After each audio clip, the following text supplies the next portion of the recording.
राजस्थानातल्या कोट्यात एक हृदय पिळवटून टाकणारी घटना घडली। त्याचा व्हिडिओ व्हायरल झाला। तो पाहताच सर्वच जण हळहळले। राजस्थानच्या कोटामध्ये पतीनं पत्नीच्या आरोग्याची काळजी घेण्यासाठी नोकरीला रामराम ठोकण्याचा निर्णय घेतला। मात्र निवृत्ती समारंभातच त्यांच्या पत्नीची प्राणज्योत मालवली।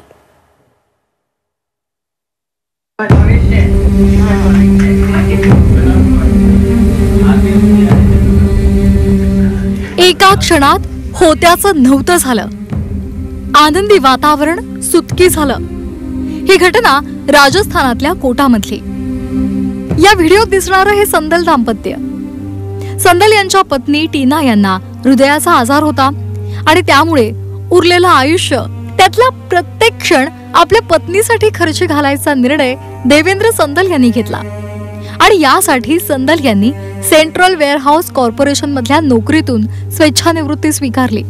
निवृत्ती सोहळा सुद्धा रंगला होता। संदल दाम्पत्य आनंदी दिसत होतं। दोघेही हसत होते। हार घालून दोघांचं स्वागत झालं। हास्य विनोदात सोहळा सुरू असतानाच अचानक संदल यांच्या पत्नी कोसळल्या। त्यांना अस्वस्थ वाटू लागलं।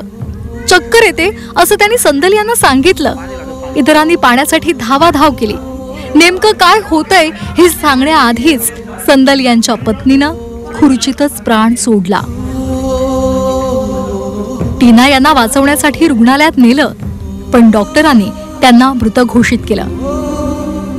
निरोप समारंभाचा व्हिडिओ रेकॉर्ड केला जात होता आणि त्यामध्येच त्यांच्या पत्नीचे शेवटचे क्षणही टिपले गेले।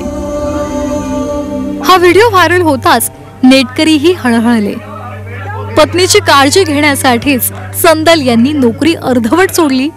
मात्र निरोप समारंभातच पत्नीनं जगाचा निरोप घेतला आणि पत्नीची सेवा करण्याची संदल यांची इच्छा अपूर्णच राहिली। ब्युरो रिपोर्ट झी 24 तास।